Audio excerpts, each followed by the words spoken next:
Vamos a comenzar entonces, mis hermanos, con la palabra de hoy. Muy contento transmitiendo acá desde London, Ontario. Eso me pone muy feliz porque esta es una tierra muy especial. Y de hecho, a pocas calles de acá, en la esquina y en toda la Andover con Viscount, ahí fue de las primeras veces, si no tal vez la primera, creo que fue la primera vez que Jesús me habló aquí en London.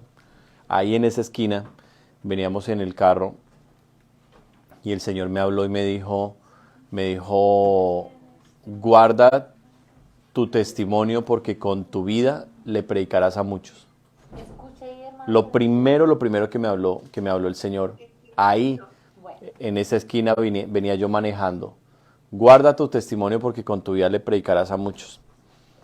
Y pues realmente en estos momentos estamos atravesando un poquito de dificultades, ya todos lo saben bien, por las cosas que se han estado hablando acá en London en contra mía.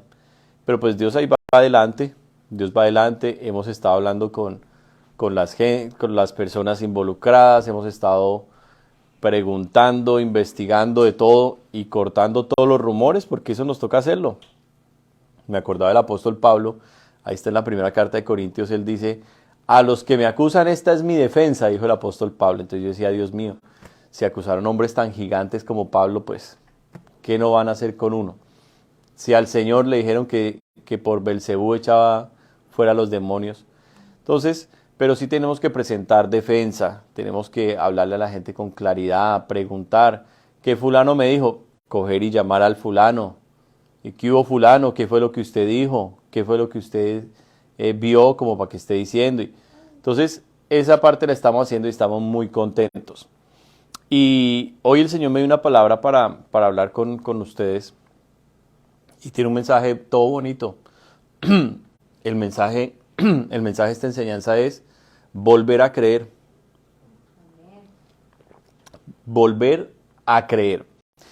Y quisiera empezar en la carta del apóstol Pablo a los Romanos, en Romanos capítulo 16, ya en el capítulo 16 de Romanos, es el último capítulo de la carta y es donde están todas las salutaciones, donde el apóstol Pablo está saludando a todo el mundo.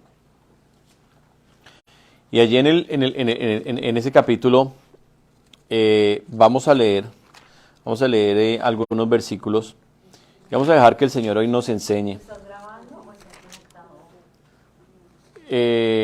La enseñanza está quedando grabada en la página virtual de mi amado Jesús y de ahí se sube luego a YouTube. Pero no, los de London están hoy No, nadie está conectado. Sí. Para que se conecten en New Brunswick nos toca que llamen de otro celular. Oh, ok, porque ellos pensaban que tú no estuvieras conectado. No, estamos por el grupo de mi amado Jesús virtual.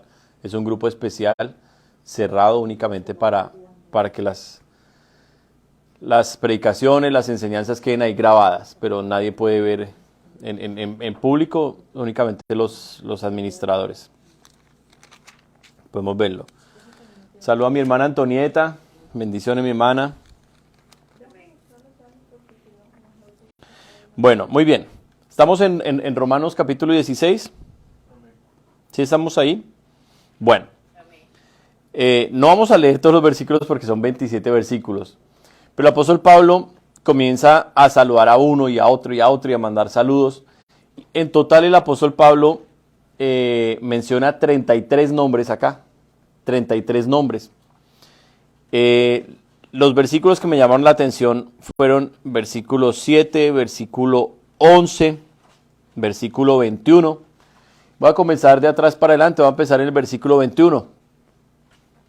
Os saludan Timoteo, mi colaborador, y Lucio, Jason y Sosípater, mis parientes. Ahí como que surge la pregunta, ¿cómo así? ¿El apóstol Pablo tenía parientes en Roma? Pues parece que el apóstol Pablo tenía parientes en Roma, ¿verdad? Vamos al versículo 11. Romanos 16, Oh, había dicho 21. No, pero el versículo. versículo 21. 11:7. Pero el versículo. Muy bien.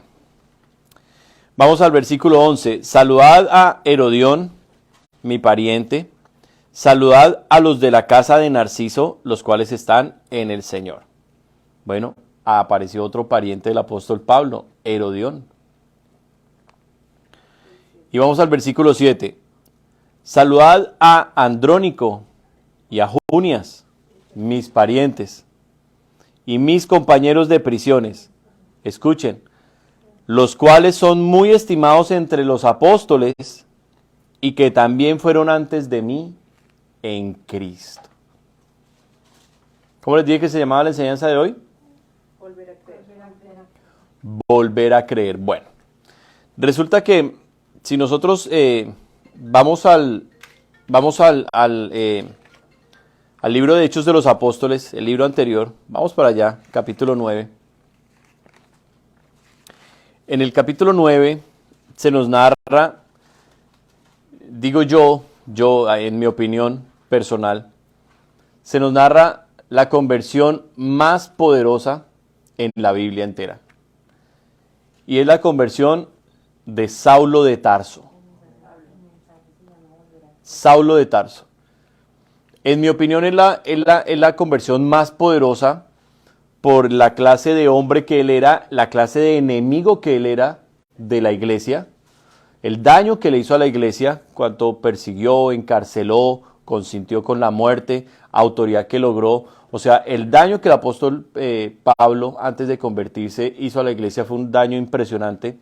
Pero en mi opinión es la conversión más poderosa en la Biblia. ¿Por qué razón? Por lo que Dios hizo a través de ese hombre. No hubo otro apóstol tan usado como el apóstol Pablo en el evangelismo. No hay otro. Ninguno de los apóstoles logró evangelizar, conquistar espiritualmente el mundo antiguo como lo fue el apóstol Pablo. Llegó hasta lo último del Imperio Romano. No hubo lugar que ese hombre no predicara y no evangelizara y no levantara iglesias, hiciera discípulos, el poder, los milagros, la gloria, como Dios lo usó. Y además de toda esa obra tan impresionante, las cartas del apóstol Pablo. Si no estoy mal, de los 27 libros del Nuevo Testamento, 16 son cartas paulinas. Después voy a confirmar ese dato para que no quede un error, pero si no estoy mal, de los 27, 16 son cartas paulinas. Entonces, y lo que Dios le habló y le reveló al apóstol Pablo, Dios mío, todo ese conocimiento que nos quedó grabados, que es de lo que hoy nos alimentamos nosotros. Amén. Lo que Dios hizo a través de ese hombre, qué conversión tan impresionante, ¿verdad? Qué conversión tan impresionante. Pero si nosotros fuéramos a lo que sucedió, cómo llegó Pablo a conocer a Cristo, hay varios detalles. No los vamos a tratar todos porque no tenemos hoy el tiempo y es un tiempo más reducido. Pero vamos a mirar unos detalles importantes y que necesitamos para hoy mi amado Jesús, aquí en Canadá, necesitamos comprender. Amén. Y volver a creer. Amén. Volver a creer. Entonces, comencemos en el versículo 1. Hechos 9.1. Hechos 9.1. ¿Quién era el apóstol Pablo antes de conocer a Cristo? El versículo 1 nos lo va a decir, el versículo 1 y 2. Hechos de los Apóstoles, capítulo 9, versículos 1 y 2. ¿Alguien que lo lea fuerte?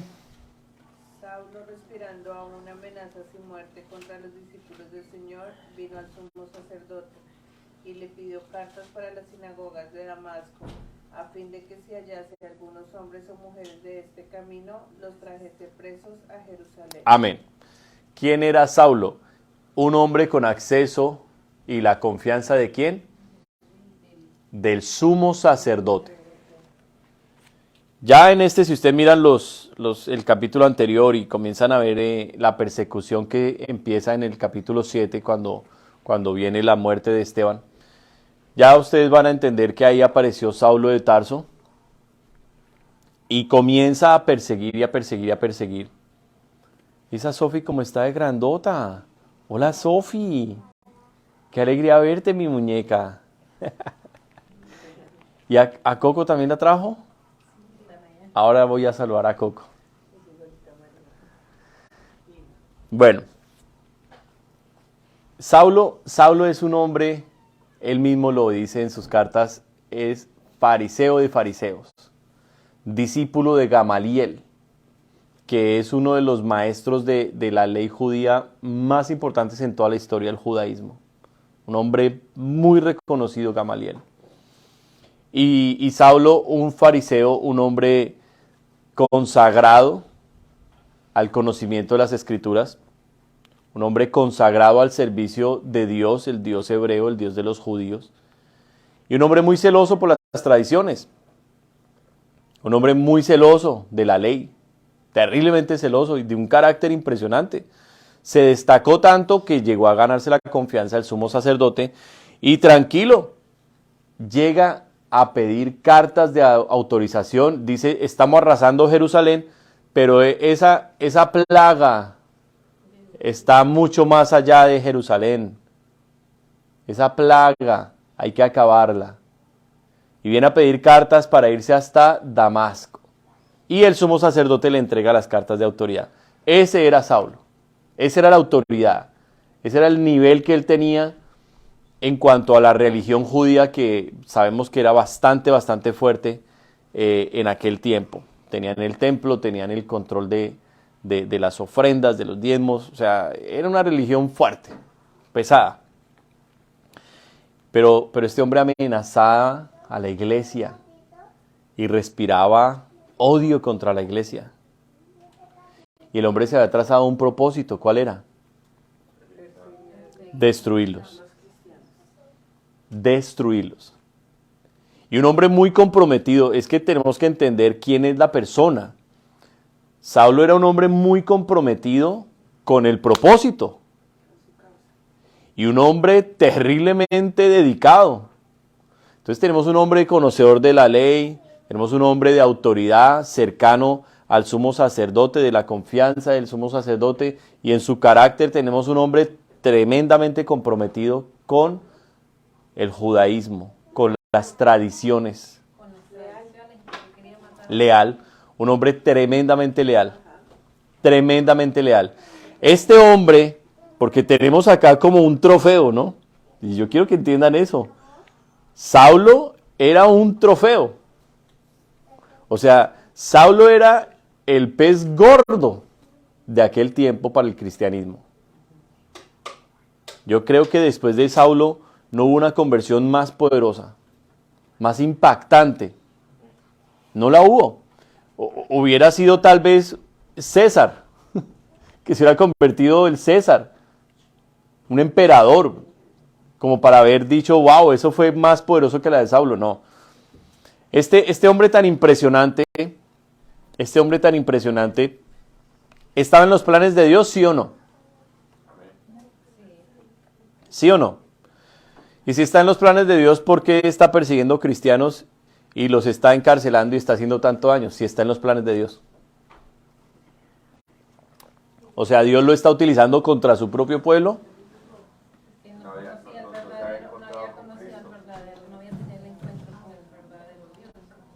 Claro, sí, pero entiéndanme la pregunta que les estoy haciendo. Si este hombre estaba en los planes de Dios, ¿por qué Dios permitía que este hombre estuviera asolando a la iglesia? Si estaba en los planes de Dios. Es que yo tengo que preguntarle a la Biblia. Recuerden el domingo pasado, que yo mencioné 2 puntos de 2 teólogos que yo leyendo me puse a leer teólogos.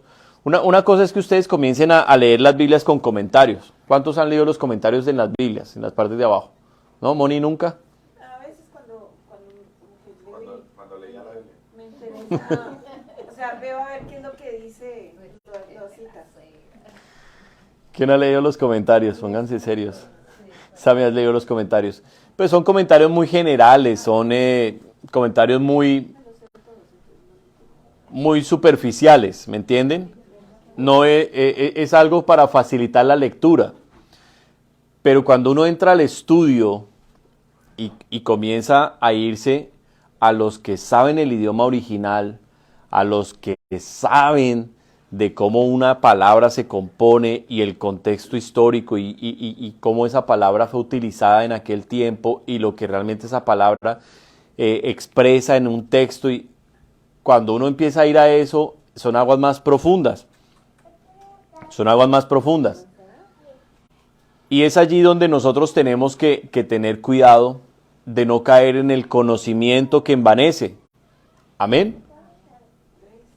De querer conocer más allá que el texto o la letra y llenarnos de mucho conocimiento, tenemos que llegar a entender el mensaje que Dios me está hablando.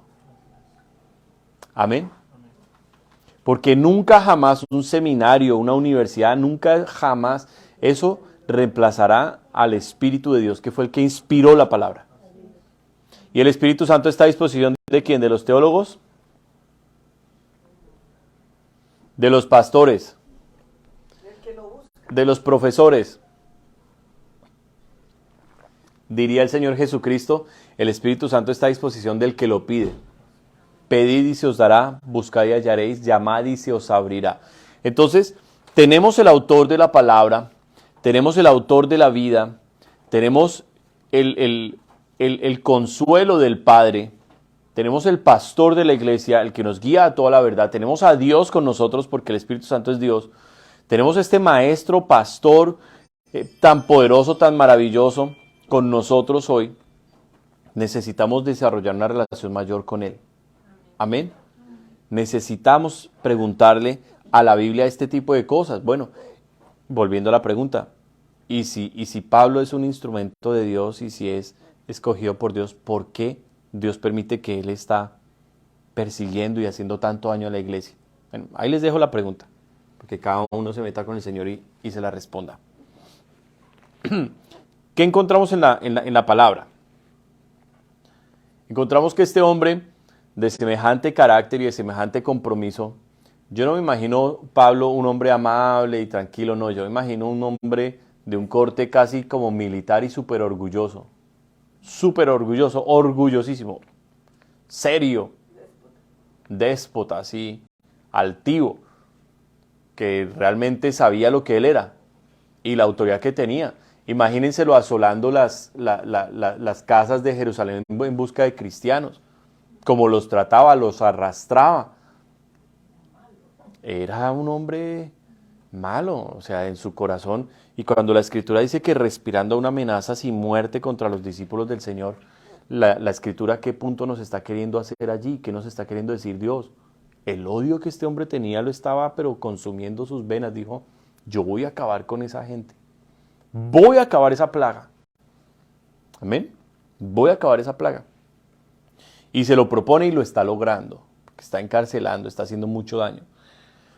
Lo que sucede es que cuando nosotros comenzamos leyendo la palabra aquí en Romanos 16, y ahora que estamos hablando más de Saulo antes de su conversión, y ahora que vamos a hablar de cómo se convirtió y qué Dios nos quiere hoy decir, tenemos que ir entretejiendo toda la historia. Este Saulo que saluda a varios de sus parientes ya cristianos para este tiempo cuando él escribe la carta a los romanos, o sea, muchos años después de su conversión. Estos parientes tienen gran parte en la historia de Pablo. ¿Y qué historia será? Bueno, miren lo que el Señor primero nos quiere a nosotros decir de lo que aquí en mi amado Jesús tenemos que volver a creer. Preste la atención. Lo voy a leer en Romanos 16, para que ustedes no estén de aquí para allá, sino para que entiendan el punto. Romanos 16, 7. Porque él ya en los otros versículos hizo saludos a sus parientes, ¿verdad? Pero el versículo 7 dice, saludad a Andrónico y a Junias, mis parientes y mis compañeros de prisiones. Wow, ya habían estado en prisión con Pablo, ya habían estado sus propios parientes. Dice, los cuales son muy estimados entre los apóstoles. wow, los apóstoles del Señor apreciaban bastante a los parientes de Pablo. Había sucedido algo en los parientes de Pablo que los apóstoles valoraban y apreciaban bastante. Pero dice, el punto que tenemos que rescatar hoy acá, y que también fueron antes de mí en Cristo. Preste la atención a esto. Él está hablando de más parientes en esta salutación en Romanos, ¿verdad? Mencionó más. Entre los 33 nombres que menciona varios que son parientes de él, o sea, familia, de sangre del apóstol. Pero de estos que él comienza mencionando, dice compañeros de prisiones. O sea, estos han estado comprometidos en el ministerio con el apóstol. Amén.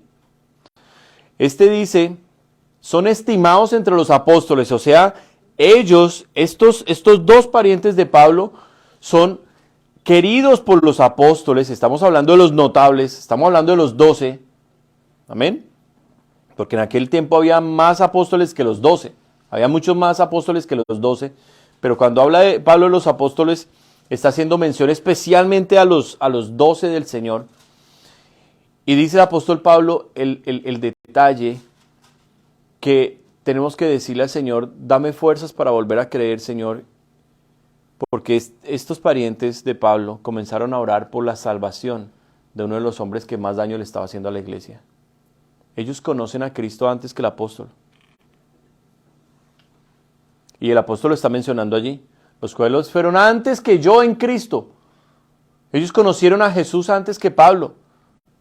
Imagínense ellos que saben el carácter de Pablo, el compromiso, el orgullo, todo lo que acabamos de describir. Imagínense a ellos siendo cristianos y sabiendo el daño que ese hombre le está haciendo a la iglesia. Imagínense cómo oraban ellos por Pablo. ¿Cómo oraban ellos por Pablo? Que se muriera. Señor, llévatelo pronto, no permitas que siga haciendo más daño a la obra. Claro, posiblemente le tenían miedo a un encuentro con Pablo.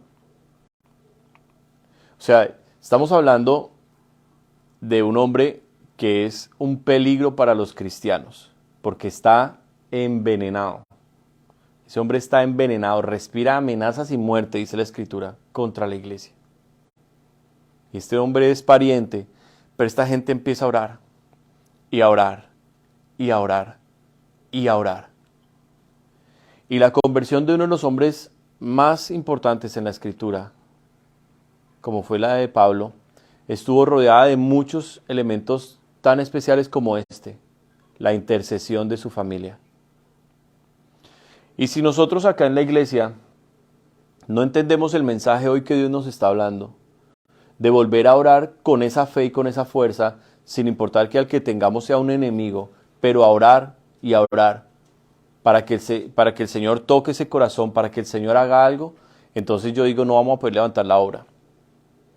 Algo muy parecido a esto sucedió hace unos años. Yo conté el testimonio aquí hace varios meses, o tal vez hace un año, de el General Butt Naked, el general Nalgas Desnudas, allá en África.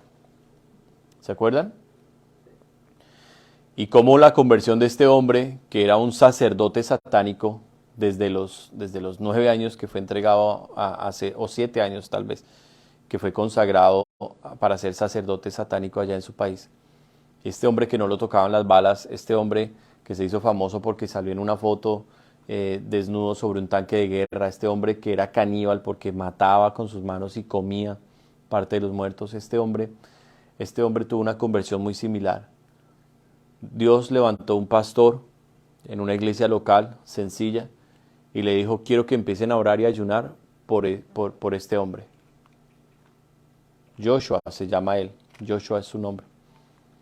Y el pastor comenzó a orar, convocó a la iglesia, comenzaron a orar y ayunar, y lo hicieron por varios meses, sin parar, cadenas de ayuno y oración. Hasta que un día sucedió lo mismo que le pasó aquí a Pablo. Versículo 3. Mas yendo por el camino aconteció que al llegar cerca de Damasco, repentinamente le rodeó un resplandor de luz del cielo. y cayendo en tierra oyó una voz que le decía, Saulo, Saulo, ¿por qué me persigues? A este hombre que les digo, al General Butt Naked, él dice que le apareció un hombre tan brillante que él no pudo quedarse parado ni verlo. Él cayó al suelo, postrado, y no podía levantar la mirada por la luz que salía de él. Cuenta la conversión del General Butt Naked que él dice que ahí fue donde entendió, ahora pues entiende cuando lee la Biblia, porque dice que delante de él toda rodilla se doblará y que toda lengua confesará que Jesucristo es el Señor. Cuando la humanidad entera en el juicio vean a Cristo venir con esa luz, con ese poder, con esa gloria, nadie lo va a poder ver, van a caer de rodillas y van a decir, ese es el Señor. Amén. Entonces, nosotros tenemos que tomar lo que Dios está haciendo con nuestras vidas hoy. El inicio de la iglesia cristiana no fue un inicio fácil, pero tuvo una gran característica. La gente que comenzó a creer en el Señor, creyó de todo corazón. Y así como Pablo estaba tan comprometido en acabarlos, había gente tan comprometida con el Señor que decía, acábennos, pero no lo negaremos. Y la obra del Señor comenzó a crecer de esa manera, con gente tremendamente comprometida con Cristo. Tremendamente comprometida con la oración, con una fe impresionante, una sed y un hambre de Dios, que la presencia del Espíritu Santo era innegable para ellos. O sea, Dios, y yo quiero que me entiendan esto, Dios le niega su presencia a mucha iglesia. Hay mucha iglesia cristiana que Dios le niega su presencia y dice, yo no voy a ese lugar. Dios, estoy hablando de Dios, estoy hablando de Jesús. Hay muchos lugares y muchos cristianos que se dicen cristianos a los cuales Jesús dice, yo no entro en esa casa, yo no camino con esa persona. Y ahí es donde nosotros necesitamos entender quién realmente es Jesús. ¿Quién es Jesús? Porque el Señor le dijo a Jeremías, no ores por ellos, porque no te voy a oír. Ese mismo Dios que le dijo esas palabras a Jeremías, es el mismo Dios aquí del Nuevo Testamento y que hoy está con nosotros y que está con nosotros. Amén. Yo siento su presencia ahorita que estoy enseñando la palabra, siento su presencia, pero que no está en muchos lugares hoy. Hay muchas reuniones, hay muchos cultos, hay desayunos, hay comidas, hay actividades en todo este círculo cristiano social en donde Cristo no se presenta, donde Él no está. Y Él dice, yo ahí no entro. Y mucho cristiano con el que Cristo no quiere caminar y no camina. Y es allí donde nosotros tenemos que identificarnos con esta gente que estaba siendo perseguida y asolada por Pablo, pero que estaba totalmente comprometida. Y diría yo, tal vez mano a mano comprometida con Pablo. Pablo decía, los voy a acabar, los voy a arrasar. Y ellos decían, pues arrásenos, acábenos, pero no lo negamos. ¿Cuántos dan gloria a Dios? Y Saulo se llenaba más de amenazas, y más de ira, y más de rabia. Y el sumo sacerdote, y no tenían cómo pararlos. Es que yo los invito a que ustedes lean el libro de Hechos de los Apóstoles para que se den cuenta cómo empezó la iglesia cristiana, cómo empezamos. No empezamos en templos. No empezamos con micrófonos y con cosas que descrestaban. No. Empezamos perseguidos en casas. Imagínense estos judíos predicándole a otros judíos. Y decía, cállese, no diga nada de ese Cristo, no, ni mencione ese nombre. Yo no quiero ir a la cárcel como usted. Usted es de esa gente, lo voy a denunciar. La propia familia, nos entregaban. Entonces, si ellos tuvieron este carácter, perdían sus propiedades, perdían todo, aún eran sacrificados por el Señor. Yo digo, ¿por qué mi amado Jesús aquí en Canadá? ¿Por qué tiene ese temor de predicarle a la gente? De invitar aquí a la casa de mi hermana Jenny. ¿Por qué no tenemos un templo, ya no invitamos? ¿Un edificio? ¿Nos da pena? Yo digo, entonces, ¿qué obra estamos levantando? ¿Otro club social? ¿Otro club social? Ahora, esta gente estaba comprometida con Cristo, pero les tengo noticias. Cristo, vea, ya se me durmió Moni. Cristo estaba comprometido con ellos. Cristo estaba comprometido con ellos. Y yo quiero decirles algo, el Dios de la Biblia es un Dios de pactos. Este anillo me compromete a mí con una sola mujer. Y ese anillo que ella tiene la compromete únicamente conmigo. Y estamos comprometidos el uno con el otro, en amarnos, en sernos fieles, en levantarnos el uno al otro, en ayudarnos el uno al otro. Cuando ella ha estado caída, Dios me ha usado para levantarla. Cuando yo he estado caído, Dios la ha usado a ella para levantarme.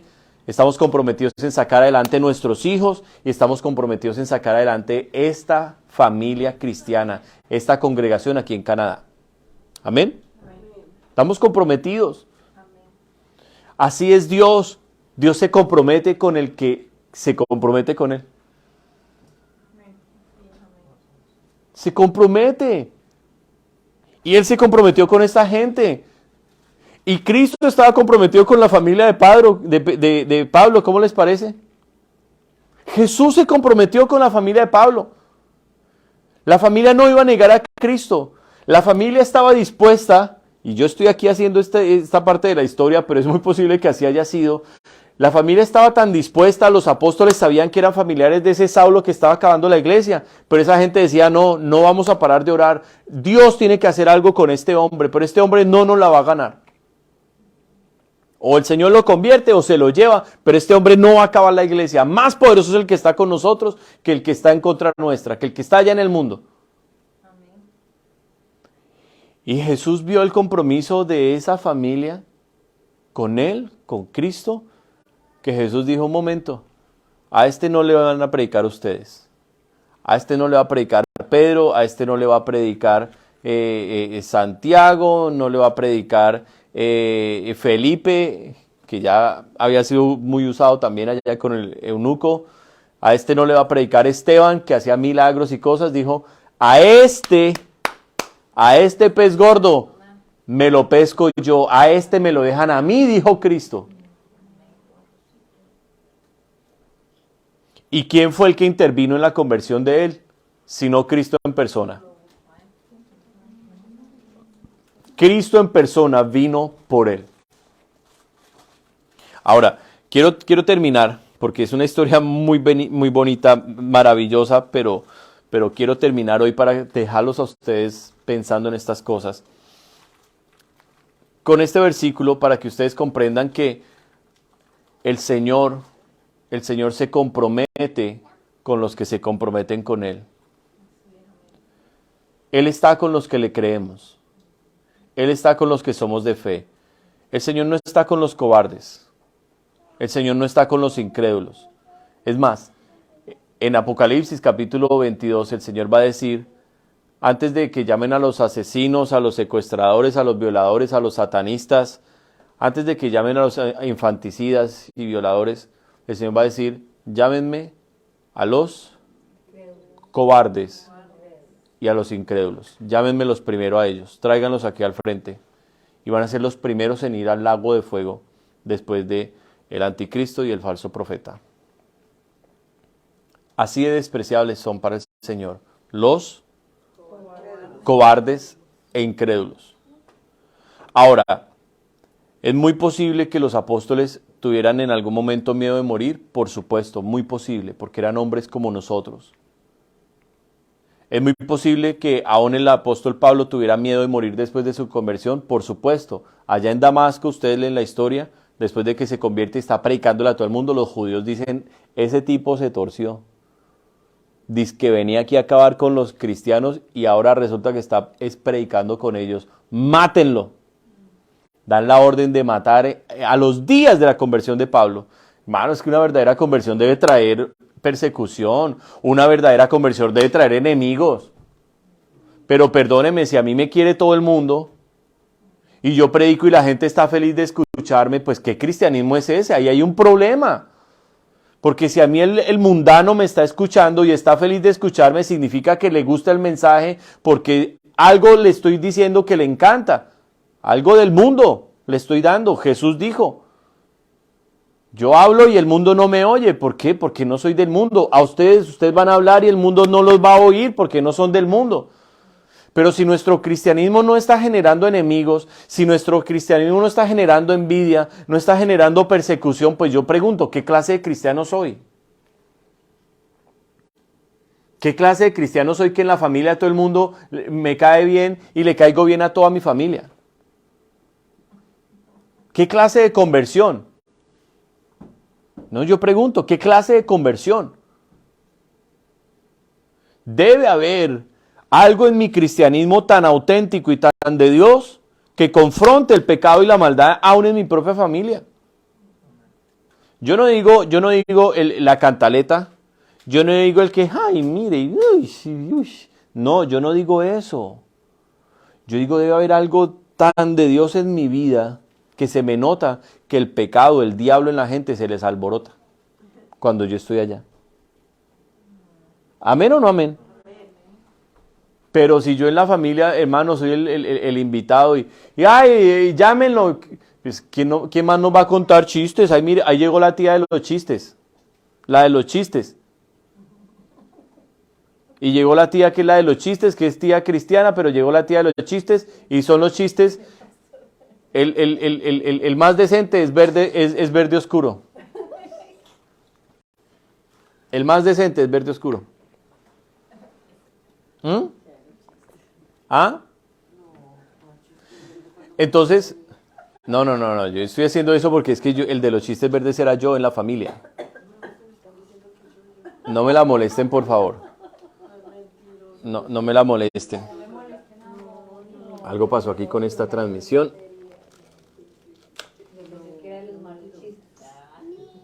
¿Qué pasó con la transmisión que se dañó? Se dañó la transmisión. ¿Cómo así? Está volteado. Tan raro.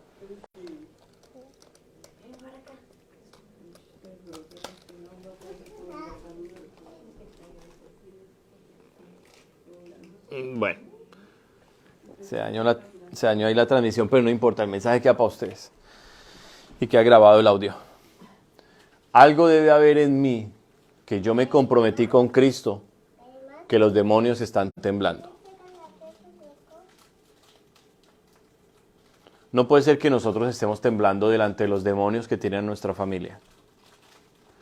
No puede ser que nosotros estemos temblando porque los demonios tienen a nuestros hijos, que porque nos tienen la enfermedad, nos tienen la persecución. No. Algo debe haber de Cristo en mí que tiene a los demonios temblando. Y yo tengo que estar tan comprometido con Cristo que realmente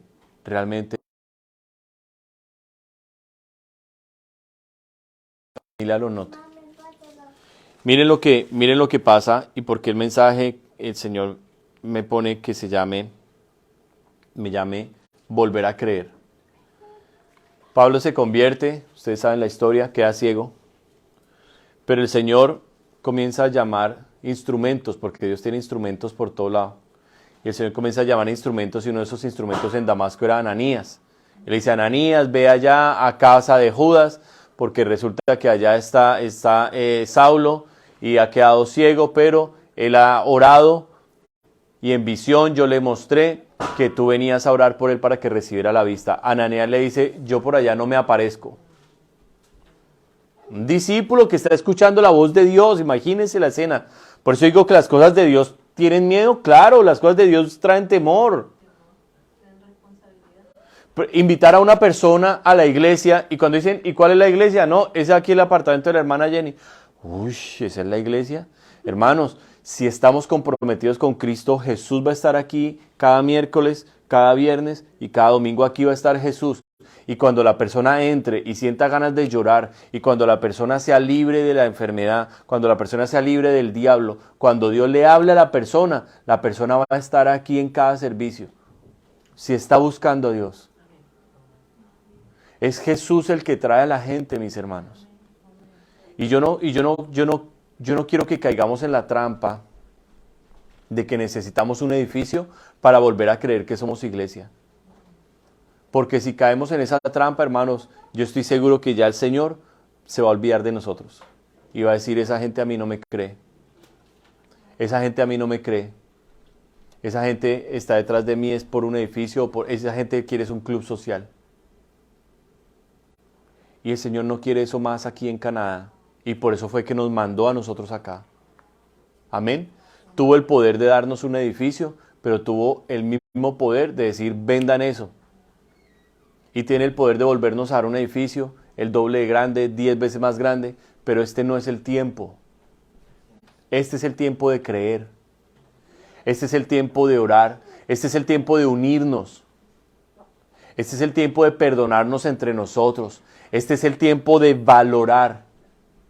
Ananías valoró más, en el comienzo valoró más su vida que lo que el Señor iba a hacer a través de Pablo. Y dijo, no, yo allá no voy porque ese tipo mata. Eso dijo Ananías. Yo allá no voy porque ese tipo mata.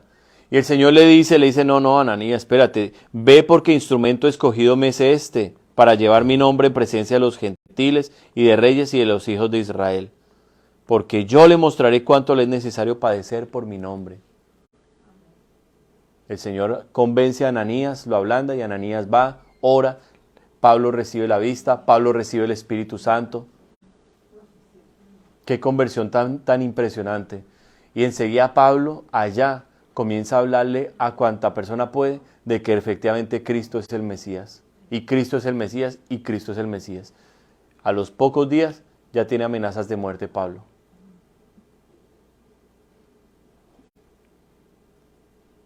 A los pocos días ya tiene enemigos.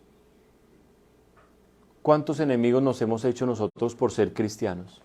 Yo les quiero preguntar eso. Porque yo desde que me convertí, comencé a tener enemigos así.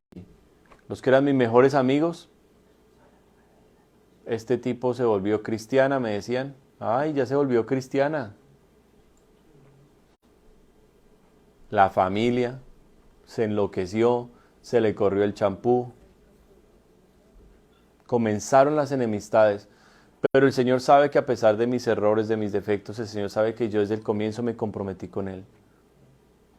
Y por eso hoy yo puedo decir, estoy celebrando 16 años de caminar con Jesús, de caminar con Él. Y mis amados hermanos, si nosotros volvemos a la esencia, al inicio de las cosas, Dios nos va a dar una oportunidad. Y Dios va a levantar la obra de Canadá y de aquí el London con ustedes. Con ustedes. Pero ustedes necesitan comprometerse con Jesús, no conmigo. Ustedes necesitan comprometerse con Él. Y comprometerse con Él significa decirle, yo voy a caminar contigo, cuésteme lo que me cueste. Yo voy a dejar lo que tenga que dejar, pero tú vas a ser el primero en mi vida. Y comenzar a orar, y comenzar a leer su palabra. Estos mensajes yo no los descargo en ningún lado, ustedes lo saben. Estos mensajes son cosas que Él me habla, que Él me enseña, que Él me explica, que Él me pone. ¿Por qué? Porque camino con un Dios real. ¿Qué les impide a ustedes caminar con un Dios real? Nada. Nada se los impide. ¿Y Él quiere? Sí, Él quiere. Él está deseoso de caminar con su iglesia. Él está deseoso de ir y revelárseles a ustedes allá en su cuarto secreto, en su cama, en el baño, en donde ustedes lo busquen. Él está deseoso de hablarles.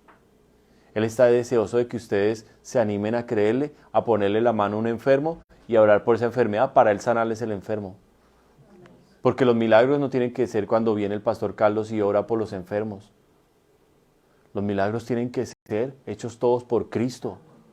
Y porque cualquiera, mire la cantidad de instrumentos que Dios para este momento ya tiene. Tiene profetas, tiene apóstoles, tiene gente tremenda de Dios haciendo milagros por cientos y por miles. A las pocas semanitas de la resurrección de Cristo, la iglesia ya se cuenta en miles. En miles. Entonces, yo quiero animarlos con esto. Yo quiero animarlos con esto. Y voy a terminar acá. Dice, cuando llegó a Jerusalén, trataba de juntarse con los discípulos, con los apóstoles, pero todos le tenían miedo, no creyendo que fuese discípulo. Todos le tenían miedo a Pablo. Como que Pablo les decía, oigan, que sí me convertí de verdad. Y le tenían miedo. Versículo 27. Entonces Bernabé, tomándole, lo trajo a los apóstoles y les contó cómo Saulo había visto en el camino al Señor, el cual le había hablado, y cómo en Damasco había hablado valerosamente en el nombre de Jesús.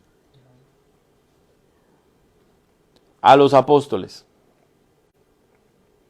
Los mismos que sabían que sus parientes oraban por la conversión de Pablo. La conversión de este gigante hombre de Dios, fue una conversión sobrenatural. Pero fue una conversión que reúne todos los elementos de lo que tenemos que empezar a hacer nosotros.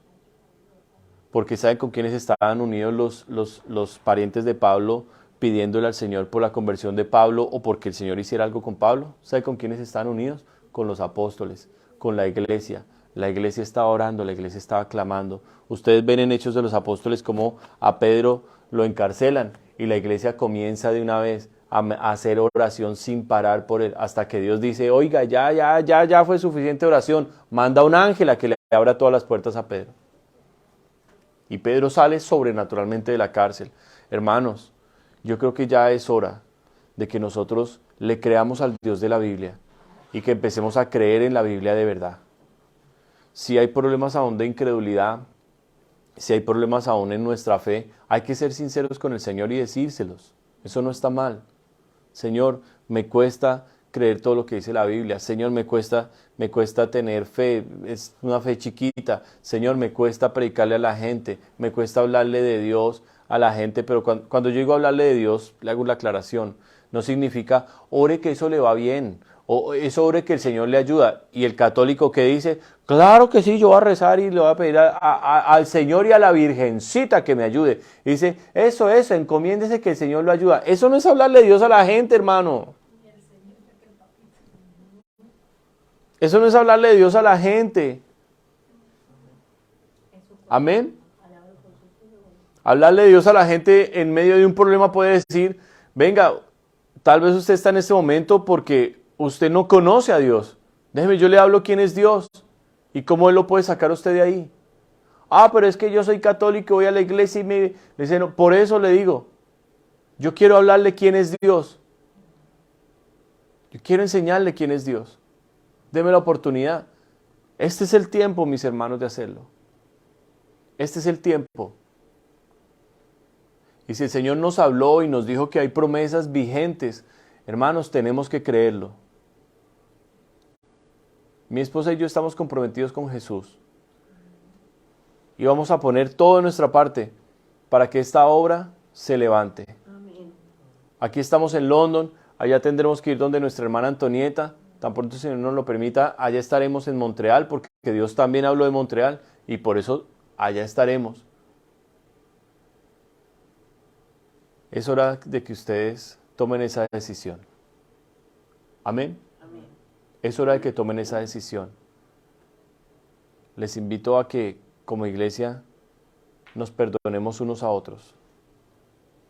Faltas, errores, de que ustedes perdonen también a su pastor los errores, las equivocaciones, lo que yo he hecho mal.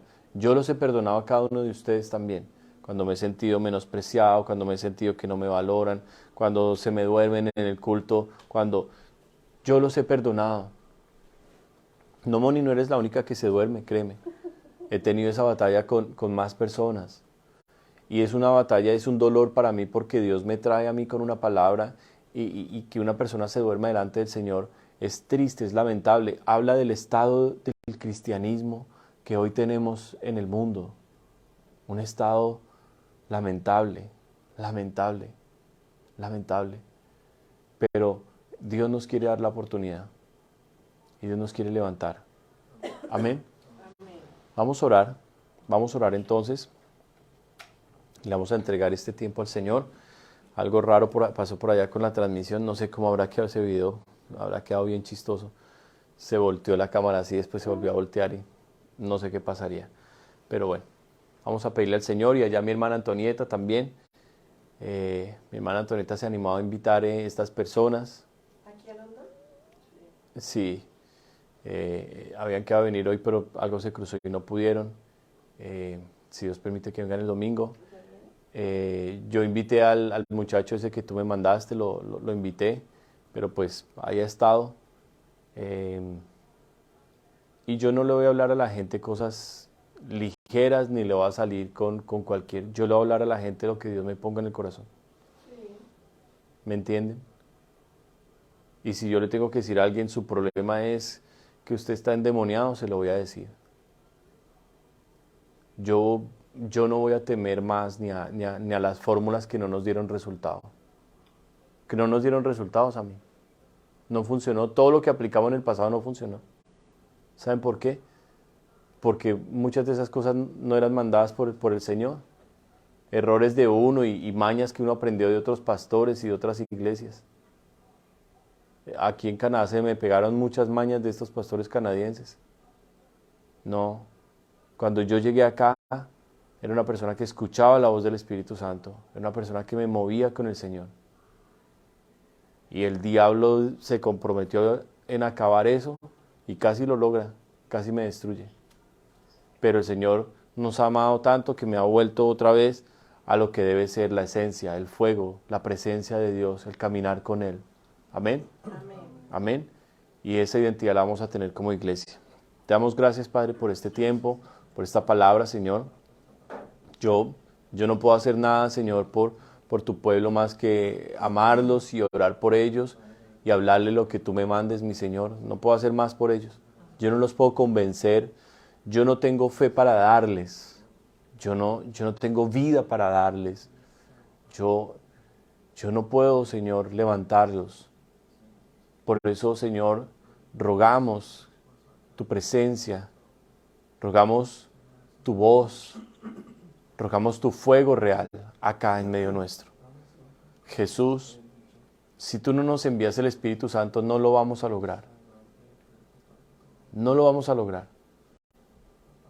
Y Señor, yo he cometido ya suficientes errores, creería yo. Demasiados. El mayor de todos, Señor, cuando dejé de escucharte y empecé a seguir la opinión de otras personas y aún mi propio corazón. Y no quiero volver a vivir más así. Quiero depender totalmente de ti, Señor. Y quiero volver a creer. Quiero volver a creer, Señor, en lo sobrenatural. La conversión de Saulo no fue el resultado de un curso de evangelismo. No fue el resultado de una predicación expositiva o de una iglesia muy organizada y muy bien elaborada para que la gente llegue y con desayunos y comidas y tratados se conviertan. No. La conversión de Saulo, Señor, fue el resultado de hombres y mujeres de fe, de oración, de intercesión, de ayuno. El resultado de un plan sobrenatural. Entre tus planes, Señor, está el salvar a London. Entre tus planes está la conversión de miles de personas aquí en London. Eso nos dice, Señor, que si tú ya tienes planeada la conversión de ellos, pues nosotros tenemos que creerlo y simplemente hacer nuestra parte, que es orar, interceder y predicar. Esa es nuestra parte, punto. Ninguno de los apóstoles tuvo parte, Señor, en la conversión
Bueno, bendito sea el Señor. Gloria a Dios. Antonieta, Dios la bendiga. Igualmente. Bendiciones, mi hermana Antonieta. Me alegró mucho tenerla acá con nosotros. Feliz noche.